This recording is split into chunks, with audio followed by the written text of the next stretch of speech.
Jonathan Edwards to move the motion. Order. I beg to move that this House has considered the future of the Dyfed Powys police helicopter. May I firstly welcome the Minister to his place and congratulate him on his appointment following the election. The helicopter is a prominent and vital asset for policing the communities of Carmarthenshire, Pembrokeshire. To allow the room to clear so actually I can hear what he's saying, so perhaps I can say I've been reappointed, not appointed. I was in this role before the election. Members, order. Can members leave the room quietly, please? Jonathan Edwards. Thank you, Mr Crosbie. The helicopter is a prominent and vital asset for policing the communities of Carmarthenshire, Pembrokeshire, Ceredigion and Powys. That, of course, can be said about every police helicopter in service. However, Dyfed Powys is a special place, the largest geographical police force in Wales and England, where the landscape is dominated by some of the most stunning mountainous terrain in the whole of these isles.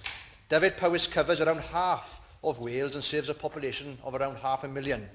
It has unique policing challenges, and the helicopter is a vital tool in policing operations.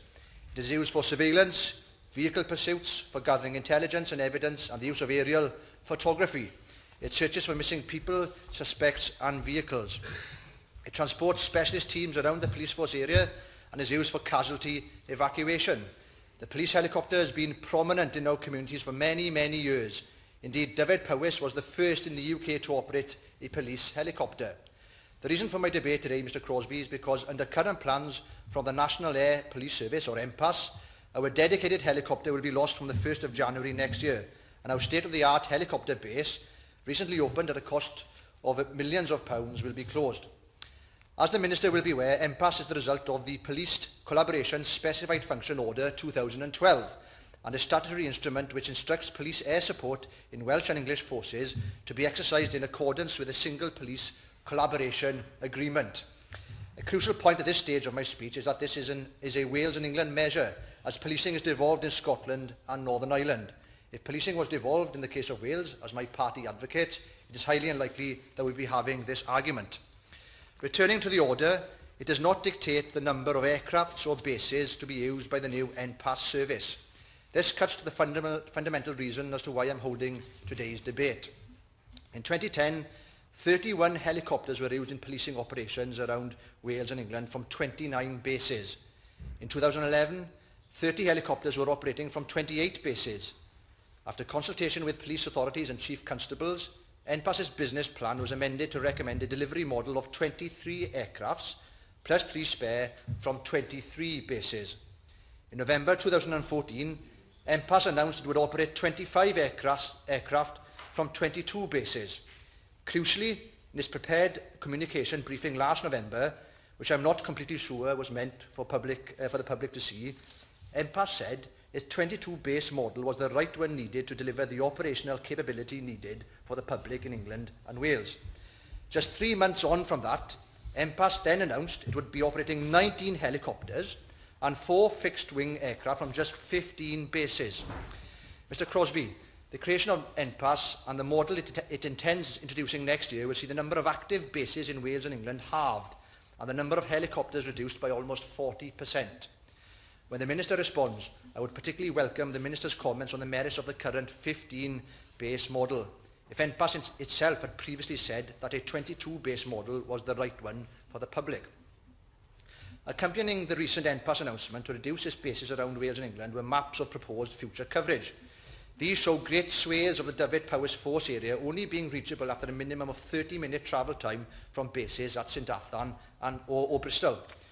You don't have to be a detective to work out that extended travel times will significantly diminish the safety and the service available to my constituents.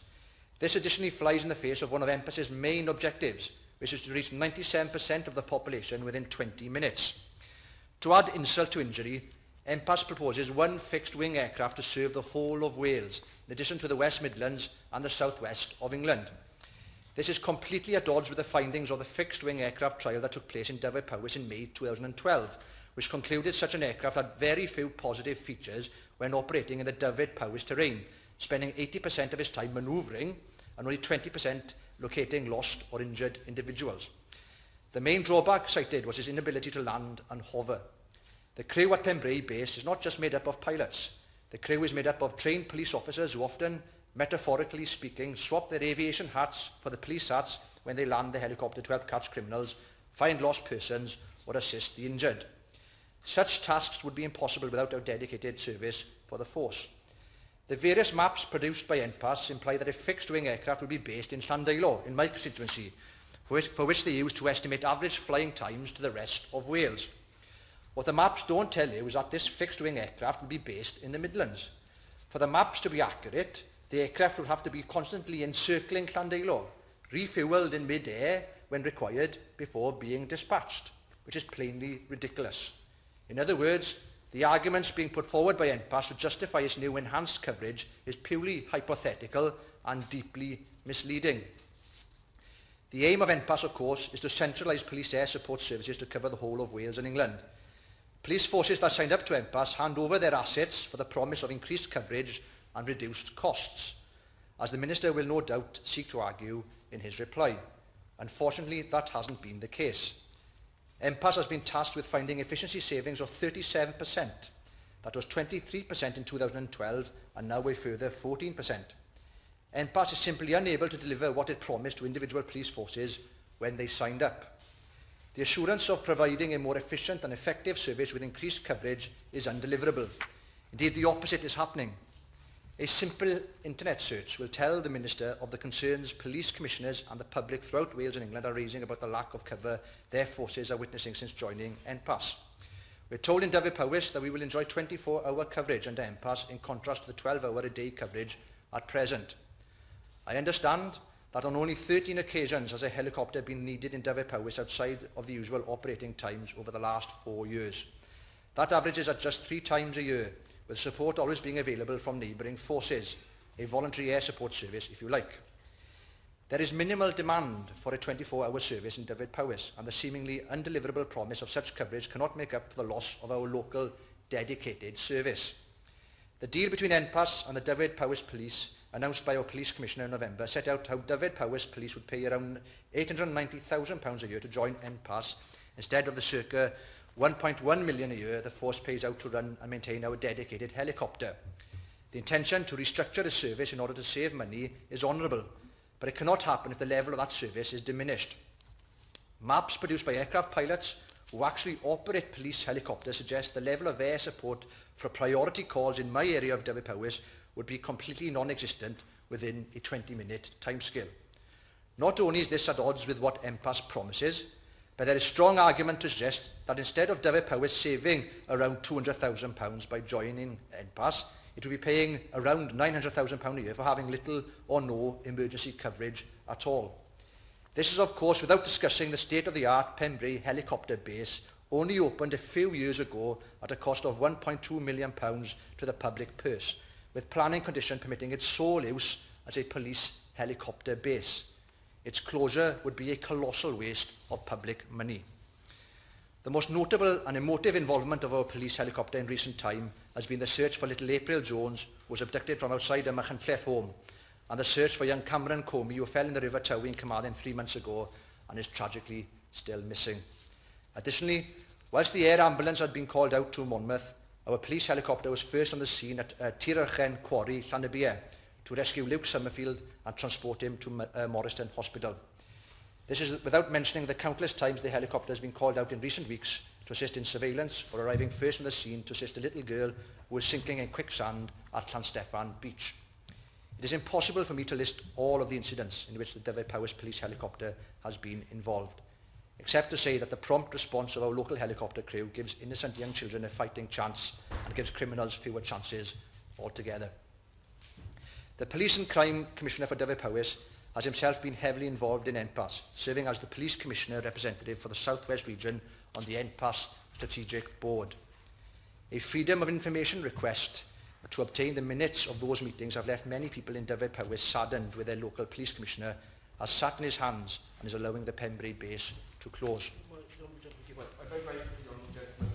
For giving way and congratulate him for securing this debate. And I represent Ceredigion, part of the 4,188 miles covered by this invaluable service. Does he share, he used the word, I think, disappointment, but puzzlement.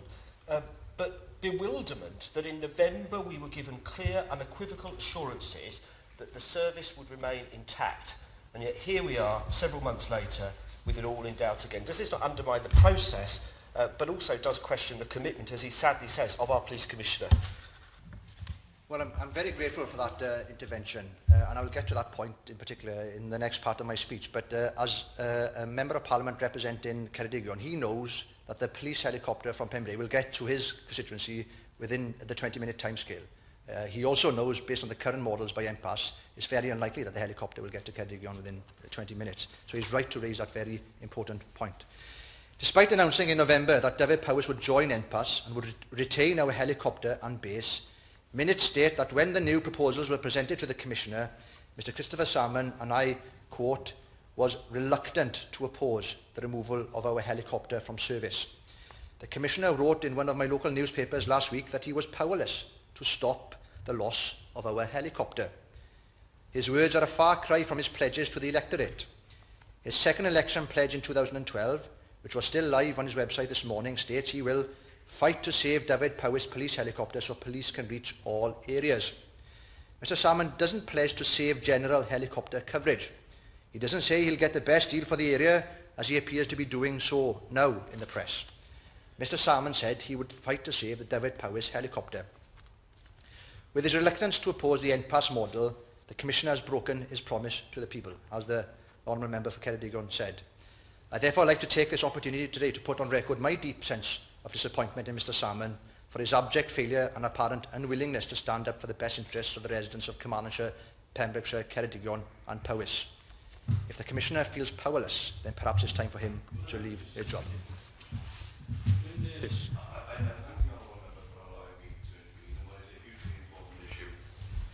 My constituency, but does he agree, Mr Crosby, that the key issue is to have an efficient helicopter service? We know how important that is. And in parts of my constituency, for example, we'd be certainly by road almost 5 hours away from Pembrey, in parts of it, and maybe an hour and a half away from Harden. I mean, I just think when we look at the whole service, what we need to have is an efficient helicopter service that serves the whole of Dyfed Powys, and not necessarily confined to an administrative boundary. I mean, there's a lot of other issues, but I think that's a key fundamental principle I hope that the Honourable Member will address. I'm very grateful for that intervention. It's precisely because of efficiency I'm raising this debate. If I thought the MPAS proposals would actually lead to enhanced coverage for the constituents, for my constituency and my constituents, I would be happy to support them. But the reality is, looking at what MPAS is proposing, my argument is we'll have a second-rate service based on when compared to the dedicated helicopter service that we have at the moment. For giving way on a second time, but also he will appreciate that the concerns he is expressing, and many of us want to be associated with, are also the concerns of Dyfed Powys Police Authority themselves. They have expressed real concern about a diminished service. Well, I think that's a very valid intervention, and that's why this campaign that's being run in West Wales by the Carmarthen Journal, South Wales Guardian, Llanelli Star and many other local papers is gaining such traction in our local communities. The Minister and the Home Secretary would be well advised to read the minutes of the NPAS Strategic Board meeting of the 19th of February this year and satisfy themselves that the decision to operate a 15-base model is not open to judicial review. One Chief Constable on the board states how it was, and I quote, virtually impossible to have effective consultations with forces in a region 4 days before a meeting. The Chief Constable stated it was, and I quote, highly problematic to accept an operating model without an understanding of the cost and savings distribution. The approved 15-base model, the minutes state, had not gone to National Chiefs Council. Even the Dyfed Powys Police Commissioner, whilst reluctant to oppose the new model, acknowledged that the agreement he had previously signed with NPAS had changed without him knowing. On the face of it, Mr Crosby, it would seem the process followed to approve the 15-base model is on extremely shaky ground. On the weekend before dissolution, the Teesside Gazette reported that the Home Secretary had ordered a review of the NPAS decision to remove a police helicopter from Teesside and relocate it to Newcastle. Having seen the story, I wrote to the Home Secretary on the morning of dissolution outlining the strong case for a review into the decision to close the Pembrey base. One of my first letters in this new Parliament was again to the Home Secretary requesting a meeting to discuss this issue in more detail, and to once again press the urgent need for an intervention in this matter. I'm disappointed, Mr Crosbie, not to receive a response to my first letter. I have received a response from the Minister to my second letter, which arrived in my constituency office yesterday, and I'm disappointed that the Minister won't meet to discuss this issue. The residents of Dyfed Powys have been failed by their police commissioner and ill-served by NPAS. If the Home Secretary is not prepared to order a similar review as she has done in the north of England, then I believe it will be seen, quite rightly, as if the residents of Mid and West Wales are ignored by the UK Government. In his reply, to satisfy my constituents, the Minister must say that the Home Office will initiate a review of the NPAS proposals for Wales and Dyfed Powys in particular. The Dyfed Powys police helicopter has undertaken incredible work in our community and has been at the centre of operations, some of them heartbreaking, across the force area. The reduced NPAS model appears focused on more densely populated areas where the rural communities of the mid and west of my country looks to be deserted to them. If these current plans go ahead, it will signal a very strong message to Wales that our communities are an afterthought. If one police force needs a dedicated helicopter service, it is the one that serves the largest and most rural population in Wales and England. I would say the value of our dedicated helicopter service is immeasurable. To close, Mr Crosbie, I would like to quote a paragraph from a piece by former police officer and best-selling author Mike Pannett, who said of NPAS, "Cutting police helicopters is a charter for criminals and real worry for police on the ground that search for vulnerable missing persons on a daily basis. Criminals will act with impunity outside of the helicopter coverage and escape into the night, and the lives of the missing and vulnerable will be lost where every minute counts." I would implore the Minister and Home Secretary to intervene and ensure Dyfed Powys is able to maintain its base in Pembrey. Diolch yn fawr iawn.